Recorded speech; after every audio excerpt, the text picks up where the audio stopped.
की tent house की table ली किराए पे, उसके ऊपर हमने बैंगलोर इडली के नाम से इडली 20 रुपये और वड़ा 20 रुपये चटनी के साथ में बेचना शुरू किया आया था। और उसके बाद हम हमेशा यहाँ आते हैं तो ये ज़रूर खाते हैं।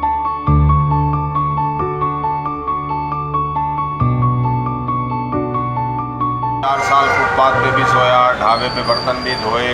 वो मेरा लो था कि रिचेस टू रैग्स, बड़ा कठिन। ये इडली को मैं पूरी मुट्ठी में दबा के और ऐसे खोलूंगा तो ये पूरी केक की तरह खुल जाएगी। Handling Udupi, I am handling him.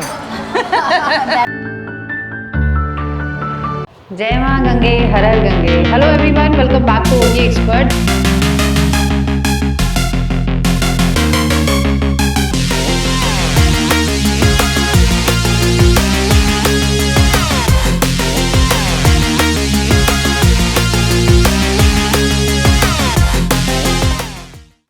Hello everyone, welcome back to OT expert. देवभूमि में आपका स्वागत है। हर किसी की लाइफ की एक जर्नी होती है, कुछ स्ट्रगल्स होते हैं, लेकिन दूसरों के स्ट्रगल कई बार आपके लिए इंस्पिरेशन बन जाते हैं। आज ऐसे ही एक कपल से हम आपको मिलवाने जा रहे हैं जिनकी जर्नी बहुत ही ज़्यादा हमारे लिए इंस्पिरेशनल मुझे लगी, तो मुझे लगा आपसे भी मिलवाना चाहिए। बहुत ही कम समय में किस तरह से फुटपाथ पर एक बिज़नेस शुरू किया और आज एक फूड चेन ब्रांडेड वो बन गई है। 7 ब्रांचेस उन्होंने ओपन किए हैं देहरादून और उसके आसपास के एरियाज़ में। कौन सी ये फूड चेन है और कौन है ये लोग, चलिए आपको मिलवाते हैं।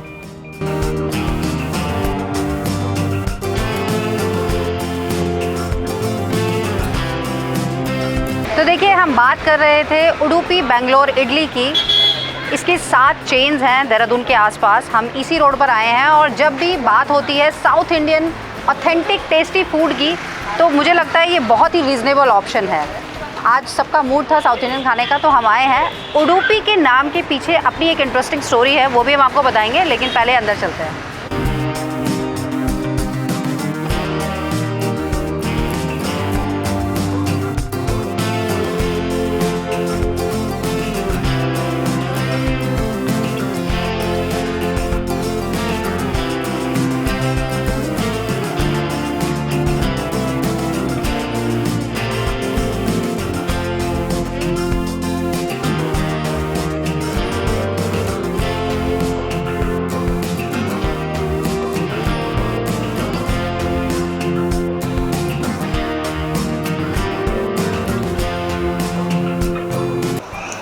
हम इन्हीं से आपको मिलवाने वाले थे, मनीषा मैम और Ravish sir. Hello ma'am, thank you for coming. हम पहले मिल चुके हैं वैसे। Thank you for coming. Last video जिन लोगों ने देखे होंगे, थैंक यू सर। हम इस लायक बने कि आपके ब्लॉग में हमको जगह मिल गई। नहीं, बहुत अच्छा लगा इन लोगों से मिलकर, और उनकी स्टोरी जो हमने सुनी है वही आपको सुनाने वाले हैं आज। लेकिन उससे पहले एक शो राउंड करा देते हैं यहाँ का, किस तरह से ये डिलीशियस खाना बनता है। जी, ये मैम पेंट्री एरिया है। इसको हमने शोकेस रखने के लिए एक बड़ी केतली रखी है कि पता लग जाए कि यहाँ चाय कॉफ़ी बनती है। बिल्कुल ट्रेडिशनल साउथ स्टाइल में हमारी फ़िल्टर कॉफ़ी बनती है। फ़िल्टर कॉफ़ी का पैकेट है आपके पास, या ये बेंगलोर से ही मंगाते हैं हम कॉफ़ी, फ़िल्टर कॉफ़ी। और यहाँ चाय कॉफ़ी बनती है, शेक्स बनते हैं। ये हमारा सर्विस काउंटर है। दूर देखेंगे लाइव डोसा भी बन रहा नज़र आ जाएगा आपको।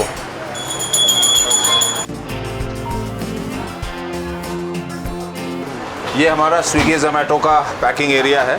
सारे ऑर्डर्स यहीं आते हैं। एक आरओ भी लगा रखा है हमने, बड़ा वाला कमर्शियल आरओ, जो चटनी और कच्चे पानी में यूज़ होता है।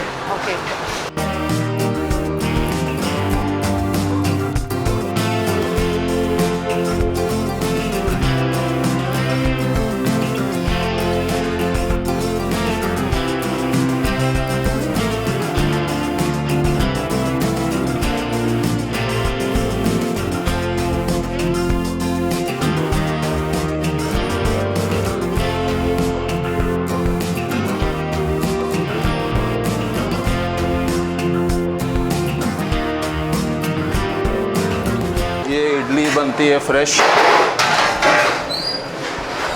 इसको स्पंजीनेस ऐसे देखी जाती है इसकी। ये इडली को मैं पूरी मुट्ठी में दबा के और ऐसे खोलूँगा तो ये पूरी केक की तरह खुल जाएगी।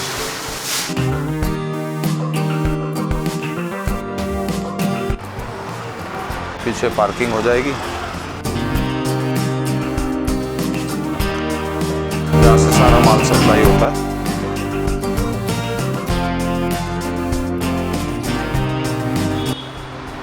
हम शुरुआत कर रहे हैं इडली चाट से।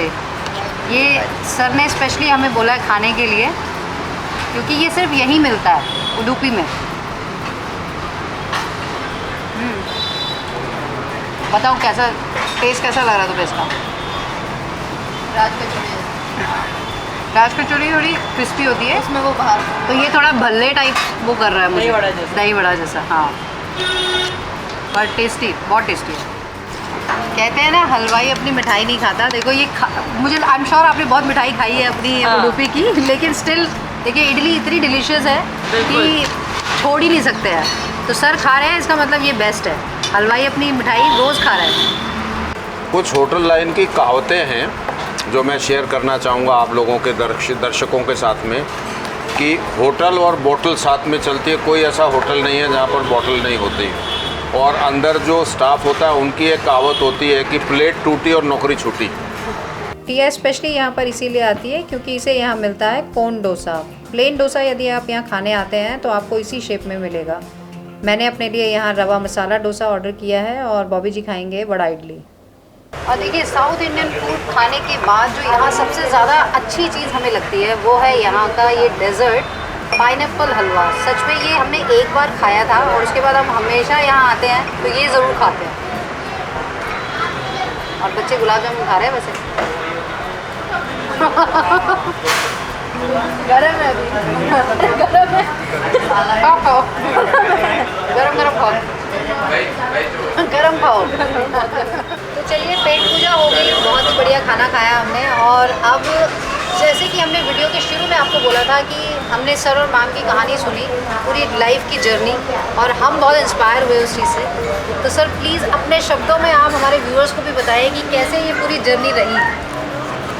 मैं बहुत कम टाइम लेते हुए, एक इंग्लिश की कहावत है रैग्स टू रिचेस, मेरे साथ इसका उल्टा हुआ। मैं रिचेस से रैग्स में आया, फिर रैग्स से दोबारा रिचेस में गया। मेरा जन्म एक नॉर्मल फैमिली में हुआ, मिडिल क्लास फैमिली में। अच्छे स्कूल में मेरे को सेंट जोसेफ में मेरे पेरेंट्स ने पढ़ने भेजा। इंजीनियरिंग की पढ़ाई के लिए बैंगलोर भेजा, तो बैंगलोर के अंदर मैं इंजीनियर तो नहीं बन पाया लेकिन अल्कोहलिक बन गया ज़रूर, क्योंकि वहाँ शराब की दुकानें बहुत ज़्यादा हैं। अब मुझे नहीं पता मैं कैसे बना।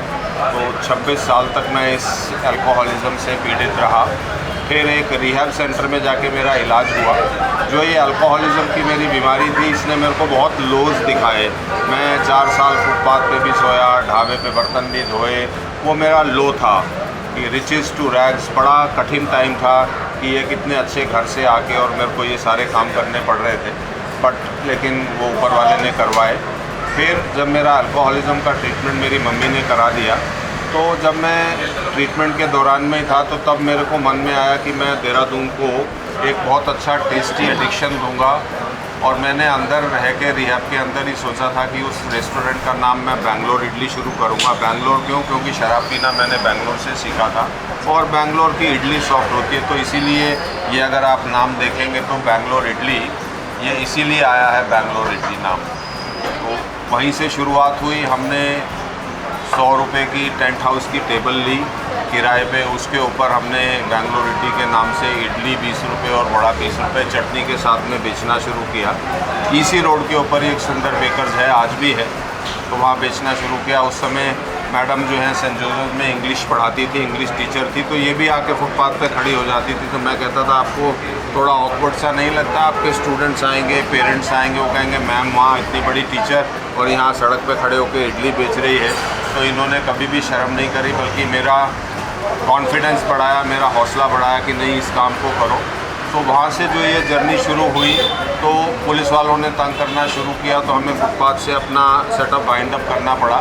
तो इसी रोड पर ये एक होटल सुख सदन है, उसके अंदर हमने फिर टिन शेड डाल के वहाँ पर बैंगलोर इडली और नाम साथ में ऊपर उडुपी कैफ़े भी जोड़ा। तो उडुपी एक कर्नाटका का टाउन है जहाँ इडली डोसा का गढ़ माना जाता है, इसीलिए उडुपी कैफ़े बैंगलोर इडली इसका नाम बड़ा कर दिया। तो वहाँ से जो जर्नी शुरू हुई, वो पहले इसी रोड का आउटलेट खोला, फिर हम हरिद्वार का आउटलेट खोला, फिर हमने मसूरी रोड पर एक आउटलेट खोला, फिर सहजदारा रोड पर एक आउटलेट खोला। उसी दौरान हमने थोड़े अपने हाथ भी जगह, हम थोड़ी उड़ान ऊँची उड़ने के लिए गुड़गांव में खोला, तो वहाँ नहीं हमारा काम इतना बना, वहाँ 70-80 लाख रुपए का नुकसान करके फिर लौट के बुद्धू घर को वापस आ गए। फिर एयरपोर्ट के पास एक आउटलेट खोला, एक झाझरा में प्रेमनगर से आगे पौंटा साहब रोड पर एक आउटलेट खोला, फिर एक हरिद्वार रोड पे लाल तप्पड़ है। तो टोटल कुल मिला के हमारी जर्नी 2015 में जो फुटपाथ पे शुरू हुई, आज 2025 में हम 7 आउटलेट अपने खोल चुके हैं और इसके साथ 2 सिस्टर कंसर्न भी हैं। ये पेशावरी पराठे की एक्सपर्ट है, इनके दादाजी की वो रेसिपी है। तो मोम पराठा यहाँ से कुछ मीटर्स की दूरी पे है और बगल में एक चाय कैफ़े भी है। तो ये हम लोगों का एक छोटा सा सेटअप जो हमने खोला है। तो ये ब्रीफ में मैंने जर्नी बताने की कोशिश करी है आपको। मैम आप कुछ बताइए, इस जर्नी में जो आपका रोल है वो बहुत इम्पॉर्टेंट है। वैसे भी कहते हैं कि हर कामयाब आदमी के पीछे एक औरत का हाथ होता है, बट मुझे लगता है यहाँ पर कामयाबी तो है ही, बिल्कुल। कोई छोटा रोल नहीं है, मैम का बहुत बड़ा रोल है। अपनी एक पर्सनल लाइफ की जो आपकी जो ट्रेजेडीज़ रही उनके साथ आपने किस तरह से सबको सपोर्ट किया, थोड़ा सा उसके बारे में बताएं। देखिए, मैं बाय प्रोफेशन एक टीचर हूँ। 28 साल मैंने पढ़ाया है, अच्छे स्कूलों में पढ़ाया है और 2018 में मैंने डिसीजन लिया कि मैं टीचिंग छोड़ के इनके साथ बिज़नेस में आ जाऊँ। इनिशियली थोड़ा सा मुझे समझ में नहीं आता था because I have never been in this kind of business, लेकिन then I started learning, I started enjoying and but कुछ हेल्थ इश्यूज भी आपके साथ रहे? जी, मेरे साथ, हाँ, मेरे को I have been through cancer का मैं एक कह सकते हैं कि रिकवरी पेशेंट, रिकवरी नहीं, अपना रिकवर पूरा हो चुका है, लेकिन अब मैं बिल्कुल ठीक हूँ उसमें। बट येस, वो एक थोड़ा सा टफ फेज़ था लाइफ का। बाकी this journey I am really enjoying. बहुत ही मज़ा आता है मुझे इस प्रोफेशन के अंदर इनके साथ रह के। There is so much to learn, मतलब, और प्लस जो टीचिंग प्रोफेशन के अंदर 28 साल मेरा एक्सपीरियंस है, वो जो बैक ऑफिस है, बैक ऑफिस को संभालने में मेरा काफ़ी योगदान हो जाता है इसके साथ। मतलब main recipes and everything and public dealing, everything he is handling. जो बैक ऑफिस है उसके अंदर मेरा एज अ टीचर एक एक्सपीरियंस बहुत काम आता है। तो he is handling Udupi, I am handling him. Udupi cafe के अंदर एक बहुत अच्छी खास बात ये है हमारे इस आउटलेट्स की, तो हमारी मास्टर किचन इसी रोड पर है। हमारी किचन सुबह 2 बजे शुरू होती है, रोज़ का फ्रेश खाना बनता है और सारे आउटलेट्स में सप्लाई होता है। हम जो खाना बच जाता है उसको रीयूज़ नहीं करते, नंबर 1 तो प्लस पॉइंट ये है। और चूँकि we are a South Indian outlet, हम लोगों ने आज तक डे 1 से कोई South Indian chef staff recruit नहीं किया है। यहाँ पहाड़ के गढ़वाली लोगों को और कुमाऊँ के लोगों को हमने डोसा, इडली, सांभर, उपमा, ये सारी चीज़ें बनाना सिखा दिया है। ये कहाँ से आया? हम लोग हर 2 महीने में 3 महीने में साउथ का ट्रिप मारते हैं और वहाँ जो अच्छी अच्छी जगहें हैं वहाँ का खाना टेस्ट करके आते हैं। कोई अपनी रेसिपी नहीं बताता है, वो टेस्ट हम अपने दिमाग में लाते हैं। ये अपना लाती है, मैं अपना लाता हूँ, फिर उसको आके हम यहाँ क्रिएट करते हैं। हमें थोड़ा टाइम लगता है, लेकिन वो सेम टू सेम कॉपी हम कर लेते हैं। कहते हैं ना कि नकल करने के लिए अकल की ज़रूरत है, तो थोड़ी अकल, हाँ, दो हाँ, 2 अकलें मिलती हैं तो वो बन जाता है और बड़ा अच्छा लगता है। देहरादून बहुत सपोर्ट कर रहा है। देहरादून को हमारा स्वाद, मतलब उनको डेवलप हो गया है ये वाला स्वाद जो इन्होंने पेश कर रहे हैं प्लेटर्स में लोगों को, तो इन्जॉय करते हैं लोग, यहाँ पर आते हैं। और हमारी टैगलाइन भी यही है कि ऑनेस्टली सर्विंग टेस्टी फूड। हमारे पास एक साइकिल वाला भी आता है और एक मर्सिडीज़ वाला भी आता है खाने के लिए। बहुत अच्छा लगा मुझे सरल मैम से बात करके। और हम तो उडुपी पहले भी आते रहते थे और जगह जगह हमने इनकी काफ़ी ब्रांचेस में हम लोग गए हुए हैं, और अब यहाँ इसी रोड हमारे घर के पास में है, तो हम यहाँ ज़रूर आएंगे, हमेशा आते रहेंगे। आई एम श्योर आप लोगों को भी जर्नी के बारे में सुनकर एक इंस्पिरेशन मिली होगी। कहते हैं कि कभी भी हार नहीं माननी चाहिए, कोशिश करने वालों की कभी हार नहीं होती, और ये एक जीता जागता एग्जाम्पल हमें यहाँ मिला है। थैंक यू सो मच, आप बहुत अच्छा लगा आपसे बात करके। इसी तरह की जर्नीज़ हम और लोगों की भी आपको बताएंगे। कुछ लोग अगर हमारे साथ शेयर करना चाहते हैं तो हमें कांटेक्ट करें, हमारे साथ वो भी एक पॉडकास्ट के रूप में भी बात कर सकते हैं। इसी तरह ट्रैवल करते रहिए OT एक्सपर्ट सपना के साथ। जय माँ गंगे, हर हर गंगे। जय माँ गंगे, हर हर Gange. Hello everyone, welcome back to OT expert.